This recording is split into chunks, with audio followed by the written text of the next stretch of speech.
আমরা যেটি যাচ্ছিলাম যে পরবর্তী প্রশ্নে, আমরা প্রতিনিয়ত দেখি যে কলকারখানার তো শিল্প কলকারখানা থেকে তো অনেক ইয়ে হয়, কি বলবো, বর্জ্য আসে। তো এটা থেকে তো আমাদের বায়ু দূষণও নিঃসরণ হয়, বায়ুর একটা ইয়ে হয়। হ্যাঁ, ঠিকই বলছেন।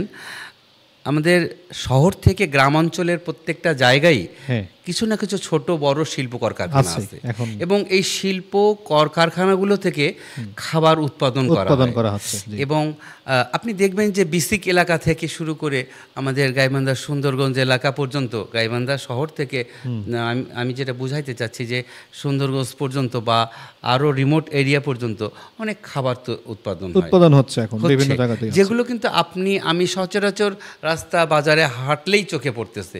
হ্যাঁ, এগুলো কিন্তু শিল্প কলকারখানার এমন বর্জ্য দিয়ে তৈরি হয়, আপনি ভাবতেই পারবেন না।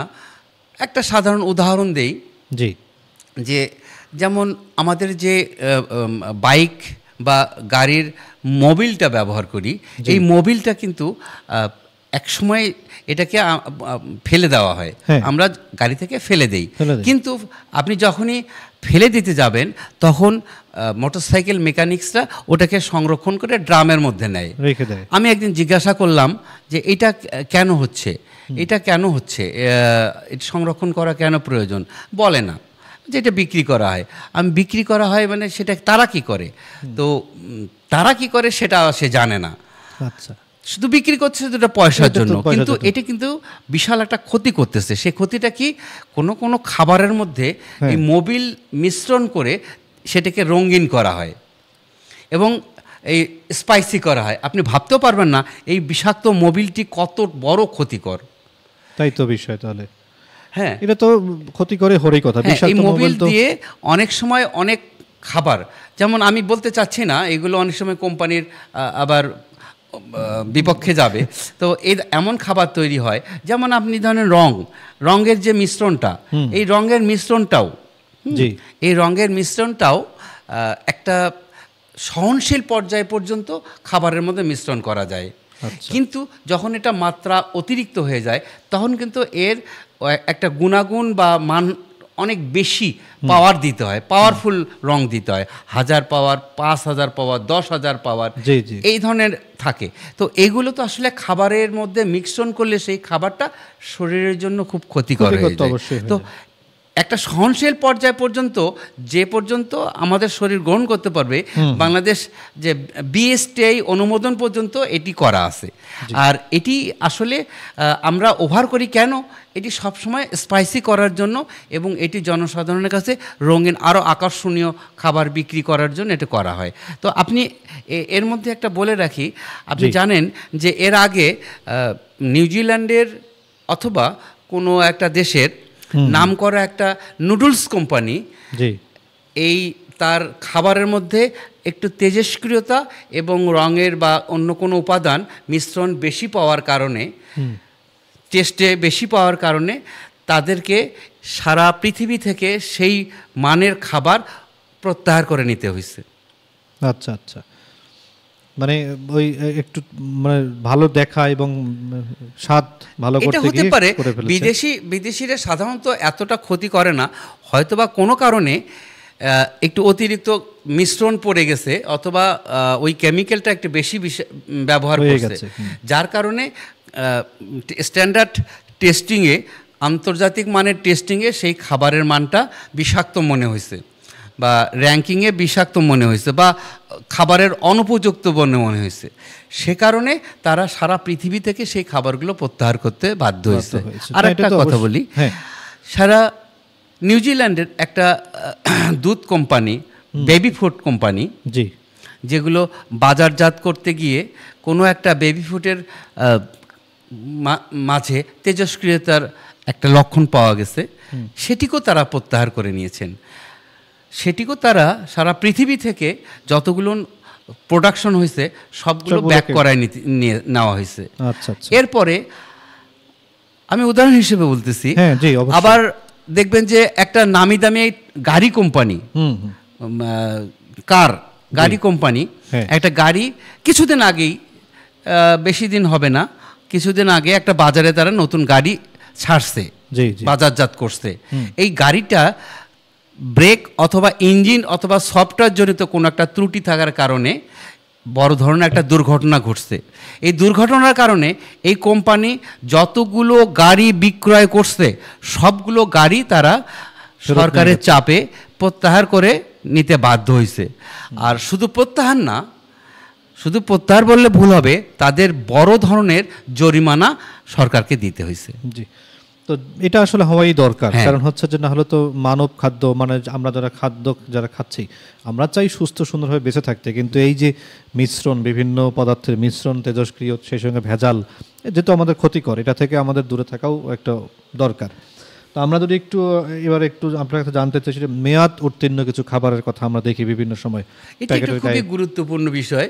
হ্যাঁ, যদি দ্রুত বলতে চাই তাহলে আপনি দেখবেন যে গাইবান্ধায় আমাদের কিছু বিস্কিট কোম্পানি বা কিছু প্রোডাকশন বা পাউরুটি উৎপাদনের যে মেয়াদগুলো লেখা থাকে ওদের গায়ে, এটা সিল করে খোদাই করে লেখা থাকে। জি, তো আমার সাজেশন হচ্ছে যে এই ধরনের খোদাই করার ডেট এক্সপায়ার বা মেয়াদ উত্তীর্ণ খাবার কোনটা এবং কোনটা মেয়াদ উত্তীর্ণ না, বা কোন খাবারটার মেয়াদ কতদিন পর্যন্ত থাকবে, এগুলো কিন্তু বিএসটিআই করে নির্ধারণ করা হয়েছে। বলা হয়েছে যে এই খাবারটা এতদিন পর্যন্ত খাওয়ার মানুষের গ্রহণ করা যাবে। এই যে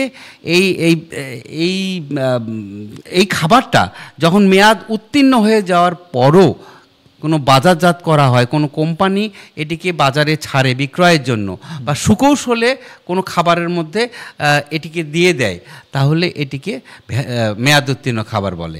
আর এই মেয়াদ উত্তীর্ণ খাবারের খেয়ে অনেক অসুস্থতা এবং অনেক মৃত্যুর কারণ ঘটছে। আপনি দেখতে জানেন যে মেয়াদ উত্তীর্ণ ওষুধ খেয়ে যেমন ইনজেকশন অসুস্থ হয়ে পড়ে, এট দ্য সেম টাইম এই একই অবস্থা, এটা তো কোনো অসুস্থ হবে না এমন কোনো কারণ নেই। না, অবশ্যই, সেটি তো অবশ্যই।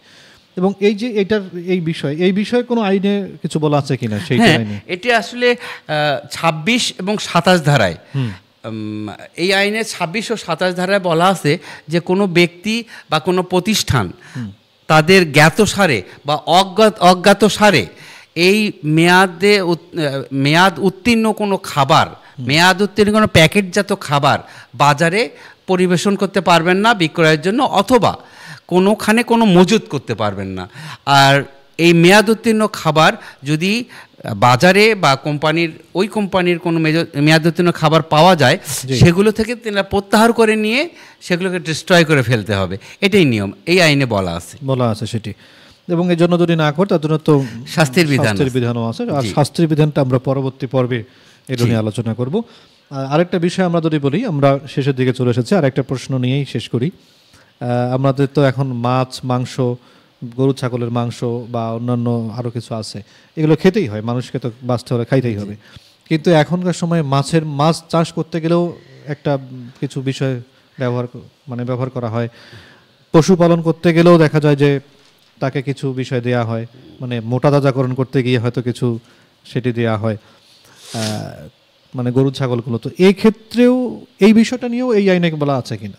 হ্যাঁ, এই নিরাপদ খাদ্য আইন 2013 এর 29 এবং 30 ধারায় স্পষ্ট করে বলা আছে যে কোনো ব্যক্তি বা কোনো প্রতিষ্ঠান বা কোনো উৎপাদনকারী বা কোনো মাছ খামারি বা কোনো পশুপালন খামারি তাদের পশু পাখি বা মাছ বা গরু ছাগল এইগুলো দ্রুত বল বৃদ্ধি করার জন্য অথবা অ্যান্টিবায়োটিক প্রয়োগ করার জন্য অথবা দ্রুত এগুলোকে বাজারজাত করার জন্য বৃদ্ধি বড় হয়, এগুলো করার জন্য কোনো অ্যান্টিবায়োটিক বা কোনো ওই দ্রব্য খাবার, এই ধরনের কোনো খাবার ব্যবহার করতে পারবেন না আপনি।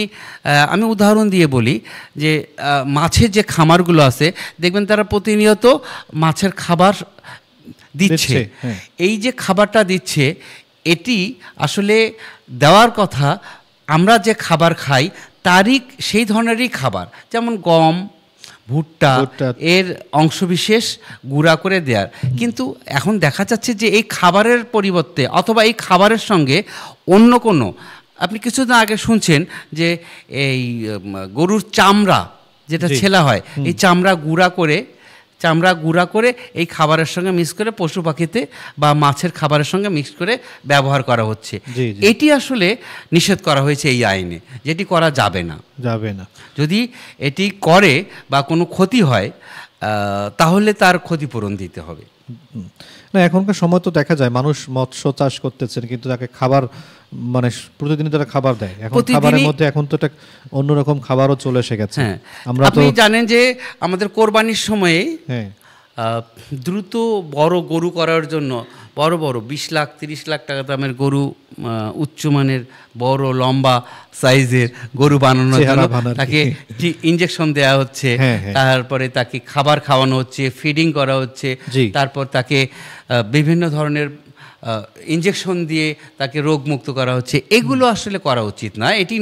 এটি সম্পূর্ণরূপে এটিকে নিষেধ করা হয়েছে। মানে এই আইনে তাহলে এসব নিষেধ করা হয়েছে। 29 ও 30 ধারে বলা আছে বল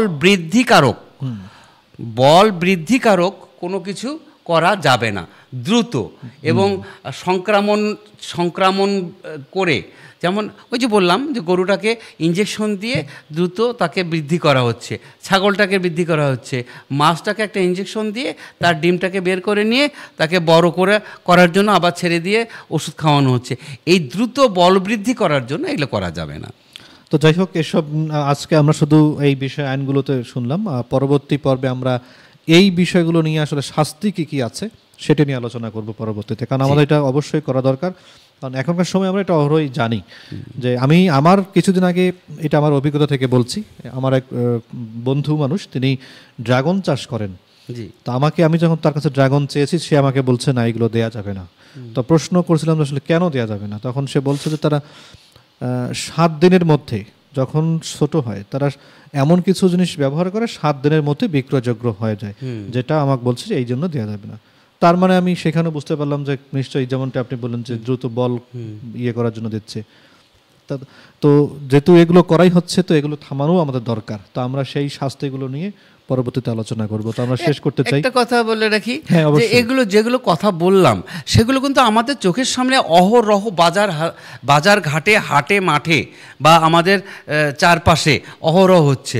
এই যে রং মিশাচ্ছে, এই যে কেমিক্যাল মিশাচ্ছে, এই যে ভেজাল মিশ্রণ করতেছে, আসলে এগুলো কিন্তু আমাদের নিজেরাই আইন করে প্রতিহরণ করার আগে আমাদের নিজে থেকেই এগুলো কিন্তু প্রতিহত করা দরকার, নিজের বিবেককে প্রতিবাদ করা উচিত।